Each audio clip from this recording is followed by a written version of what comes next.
Not on live right this second. Okay. Now we are. Oh, there we are. Hello, Dr. Hillary Fredrickson. We're going to talk to you about why everyone talks about the Mediterranean diet. You know, what's the deal with it today? And I think part of it, this is what I wanted to talk to you about, is what they don't do. What the Mediterranean people don't do. What the sort of the pillars of the Mediterranean diet are good foundations, but here's what they don't do. They don't just pound the sugar and flour like we do in the United States. I think that's a big deal. And they do not eat the fats, the kind of fat we eat in the United States. So it's a big deal. So I think the Mediterranean diet focuses on fresh produce, fresh fruits and vegetables. They do eat some meat. They do have some fish. They do have a little bit of, pasta, bread, those kind of things. It's not like it's a gluten-free, dairy-free diet. They do have all these things, but they eat such fresh, good quality food that it's really different from what we eat. Like there's not a lot of processed food in that diet. There just isn't. There's definitely, it's the Mediterranean diet is based on foods available that border the Mediterranean Sea, and they include an abundance of plant foods. So there's a ton of fruits and vegetables, nuts, legumes, and everything is typically fresh and grown locally is sort of one of the tenets. That olive oil is the main source of fat. So there's no sunflower oil, there's no canola oil, there's no safflower oil, some of those real inflammatory processed oils. Cheese and yogurt are consumed daily in low to moderate amounts. Fish and poultry are consumed in low to moderate amounts. Red meat is consumed infrequently in small amounts, but it is a little bit on the diet. Fresh fruits used for dessert. Honey sometimes can be used as a sweetener, but there's very little added sugar. And there is some wine included in the Mediterranean diet. So I just wanted to kind of go through what the tenets of it are. Yeah, and the oils are a big deal. So we have this myth here, right? Eating fat makes you fat. When I eat with people who were brought up in that region, or that's just the way they eat and their grandparents taught them to eat, or etc. I mean, it's like a lot of olive oil. So for Americans, it's kind of funky because I'm like, do you eat 2 tablespoons of olive oil daily? And most people do not, but they definitely do. So that's that monounsaturated fat. It's the omega-9. It's a real key to longevity. We know about it. But they really use a lot of olive oil. It's not like a little bit, and they're not afraid of it. I think people are so afraid of fats. We have such a problem with fats. It's kind of crazy. I was looking at some research on this. If you eat the same calories as far as like just nuts and super fatty foods, that are good quality fats, you eat that same amount of calories, but you eat more of like a carb-based calorie diet, you're going to get fat on the carbs, not the fat. So that's really interesting to realize. We're in recovery from, I think it's more our generation. I think the younger generations really get the memo a little bit more because they grew up more in hearing about paleo diets or Whole30 or keto diets or ketogenic diets. Whereas when we were in high school, it was all the fat-free diet, which was literally the worst possible thing for hormones. I remember we would eat bagels for breakfast, white rice for lunch, and then sourdough bread or fat-free ice cream for dinner, because we heard that fat-free was good and healthy. And there were all these fat-free desserts, fat-free, like Entenmann's would have these processed fat-free things. Oh boy. I remember I was the heaviest I'd ever been when I graduated from high school, eating obviously the fat-free diet. My hormones were in the tank. My hair was falling out. I was in really bad shape. Not just me, all my friends, so I think there's been a recovery from it, but it's still in the mind of women, especially. But many of the women that we see in their 20s or 30s that we're helping with their fertility, they get the memo. But it's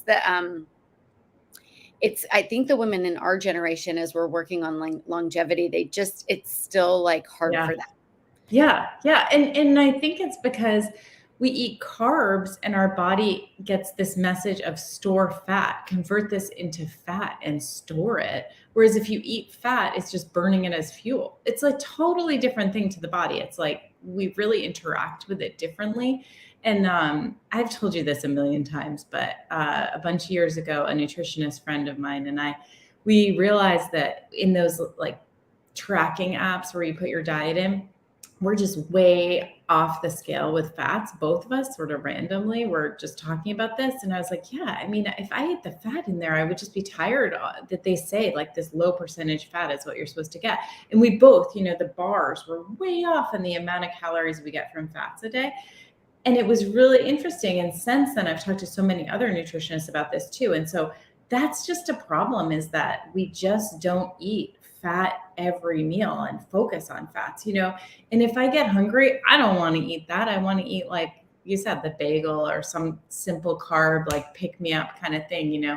When we're working together and we're working late, we are always like, where are the chips, right? Like that's what we want to eat if we're getting hungry and just need that. But if we eat regularly, we don't crave that kind of stuff. So we need to eat fats at every meal. And so the Mediterranean diet fats are high in the omegas. They also have butter. And like you said, like goat cheese and different sources of dairy cheese. And, butter turns out to be good for us. I think that my grandparents were totally wrong when they thought that butter was bad for them and they should get rid of the butter. That butter is really good for you, actually. And I do have a friend where she has a brother with some serious GI issues. And when they were little, she remembers she used to go to the fridge at her house and like eat the butter. Like for some reason she liked to eat the butter and he would never go near it. And so she swears that it's his GI issues, because they had a bit of a stressful household growing up, were from the lack of butter. And then because she ate the butter, her GI system's like totally good as an adult. I'm just telling you. And she's a nutritionist. So that's a real story it really switched the way I thought about butter. Well, what I love is like the food pyramid. When we were growing up, it was like the bottom was like 6 to 9 servings or something outrageous of I think it was 11 carbohydrates. Yeah. And now it's definitely different. Like healthy fats is on the bottom of the food pyramid. So it's just that people, I feel like, don't totally know. I mean, I know my daughter, I have a kid that loves salt and olive oil after we lived in Spain. So when you live in the Mediterranean countries, I think the thing that's the biggest difference that they do that we don't do is they eat a lot of little baby fish. So certainly in Spain, they eat a lot of they're called boquerones, or they've got little sardines or little teeny anchovies that they eat as appetizers. A lot of them are pickled or raw. They eat so like when somebody, it's really cute, like the older ladies all on Sundays get dressed up in their pretty outfits and they go sit with their friends and they get a beer, and they often eat potato chips in Spain, but they also eat little fish. And so there's just these like, they're interacting with these little fatty fish way more than we are ever in our society, unless you're making, I mean, I do have some really cute, healthy patients that are like, yeah, I just ate a sardine sandwich or sardines and dolmas. And I'm like, wow, that's very, that's awesome. But in our society, we're just not eating all those little tiny baby fish. No. And unfortunately, we are eating fish. When people are eating fish, they are, unfortunately, many of them are eating farmed fish, which, again, we have a way of kind of like wrecking things in the US with the way our food supply is. But the farmed fish, the fatty acid profile is very different. There's more inflammatory, there's heavy metals, and they're more inflammatory than eating wild fish. There has been a movement here about going back to grass-fed and pastured eggs, which at least increases the fat density and the good fat density of our food. Again, chickens aren't meant to eat corn. They're meant to eat bugs, and cows aren't meant to eat corn. They're meant to eat grass. And so the more you're buying food from animals that are eating their original diet and favored diet, they're going to have a better fatty acid profile. And that's definitely more aligned with the Mediterranean diet than something that's processed, factory fed. So it's really like the source of your food really, really matters. Yeah, and the way you buy your food, if you look, there's great markets. It's just a different way. You know, you don't go to the grocery store once a week if you live there. It's just not really set up that way. You'll go and sort of see what's fresh and buy the food maybe every day. You'll go to the market, get all the different kinds of foods, and then you'll cook it for dinner. It's just a really different way. So if you do that, you don't end up with a lot of processed foods that are stored. And so brightly colored fruits and vegetable are kind of the foundation there, as far as you get a lot more than we eat here. And so if there's something that you could do to try and mimic a Mediterranean diet, it's adding more fruits and vegetables. It really is. It's just getting more of that into our diets really, really helps. And I do think that the big key is the lack of the processed foods and the sugar and the carbs. That's just not the foundation of their diet. It's not what they eat constantly, although they can eat those things. It's a really interesting diet. Whereas when we were talking about the blue zones diets, a lot of that was more vegetarian food. This is not necessarily. It's just variety and a different way of approaching eating. There is not, the breakfast situation that we have here. It's not. It's like breakfast is any other meal. It's not just like a carb. It's not pancakes and a bagel or whatever. So anyway, those are the keys to the Mediterranean diet and why it's been researched so much as far as anti-cancer, anti-cardiovascular disease, anti-aging. The best for fertility by far, By right? far. So we are just really trying to get people's fat up. The other thing I love about the Mediterranean diet that like is the social emotional aspects of eating is that generally it's implying that people are sitting and they're eating food and they're connecting and they're talking. I love in Spain, you're typically eating some olives before you eat, or so just if you're imagining that what you're doing for your blood sugar is if you're snacking on or eating something before a few olives, you're slowing down your blood sugar release. You're getting that good fat. You're eating with friends. You're eating slowly. In Spain, they have a long lunch, and that lunch it's about 2 hours midday. They don't eat a ton for breakfast, but they many of them will have tomato puree on a little bit of bread with a lot of olive oil and salt. So that's a typical breakfast. Many also just have a cappuccino and like a small croissant, but the olive oil and salt and maybe even a little piece of ham. That's very common in Spain. But they wait until around 2. They have their big lunch. They're sitting for about an hour and a half with their friends. Typically, very few people work through lunch. The lunch is super preserved. Many people go home and eat with their family for lunch, but many people will eat with their friends. So like you're digesting, you're socializing, you're eating slowly. They're eating their big meal, and then often they'll do like a puree of vegetables or something lighter in the evening that includes olive oil and a lot of vegetables pureed. The Spanish don't have, it's different than like Italy or Greece where there's more vegetables on the plate. The Spanish tend to like them more like pureed. It's really interesting. But it always has olive oil, and there's a lot of just tomato-based vegetables and just not as much processed foods at all in a given day. Yeah, And so people do their schedules, so they actually cook. have big refrigerators. Like No, they just don't even, it's not even part of the scene. They have smaller refrigerators. Like the Americans all had big refrigerators, and we're in housing like that catered to that. And the Americans were going to Costco in Madrid, but that's not how they eat. No. And yeah, so I love that concept of just that food is supposed to be social. And if you're eating food on the go, like if you're cracking open a bar or like in our prepared for pregnancy protocol, sometimes women are like, well, what bars do you like? And we're like, well, we really don't like bars. Like that concept is we really don't like a bar. We would rather have you eat an apple and a handful of almonds or a hard-boiled egg than a bar, right? That some real food instead of something that's like a manufactured, Now it's obviously different if you're like running a marathon and you need to fuel yourself on the road, but like most people that, you don't need to eat those processed foods. It's better to eat the actual pumpkin seeds and a piece of fruit than have a bar.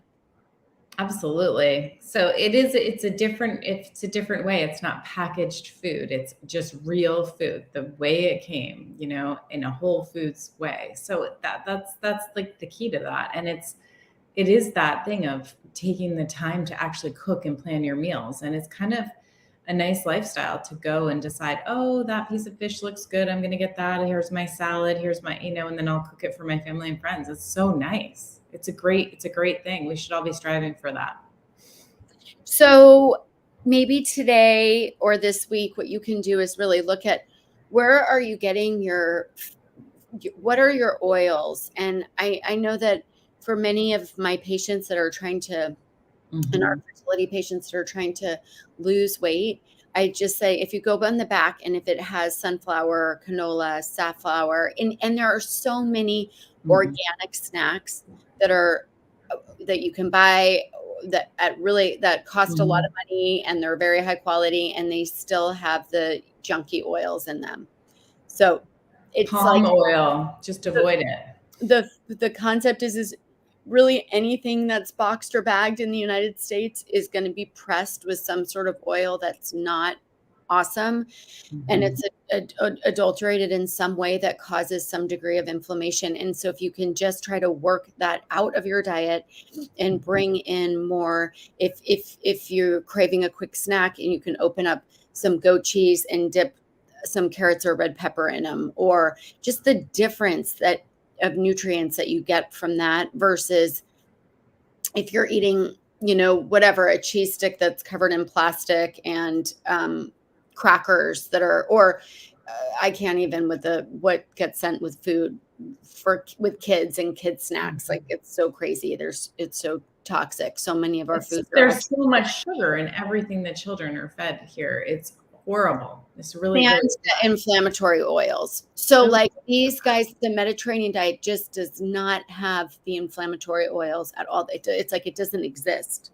No. So it's true. And so for cooking oils here, we want people to get mostly organic for their oils. We think that's really important because you can avoid a lot of the pesticides. And then we're talking about avocado oil. We're talking about coconut oil. Butter is okay. Beef tallow is okay. We're going back to the real basics on the oils and not these vegetable oils that are pro-inflammatory. I like sesame oil for high heat, like Asian style cooking. Which has a flavor. Yeah. Which has that distinct flavor. So switch your oils and eat more vegetables. This is the basics, right? I need to. Okay. I went for my mother's. Yesterday was Mother's Day, and we all went to this really great Italian place, and it was so awesome. But it was like you could see the way that the meals were created. Like I like ragu, and so I got like a ragu with a gluten-free pasta. And in California, it's so awesome that they have that even option. But my sister-in-law, she's even probably healthier than me right now with her eating, but she got a piece of trout. And with the trout, they offered, okay, do you want vegetables or do you want whatever? Like when you got the pasta, there was no offering of vegetables. So like I had to order a side and then I ate a small amount of the pasta and sent it away. But it's one of those really interesting things like, if you buy meat, you get to pair it with a healthy vegetable. And then all the kids were just getting pasta and nobody had any vegetables.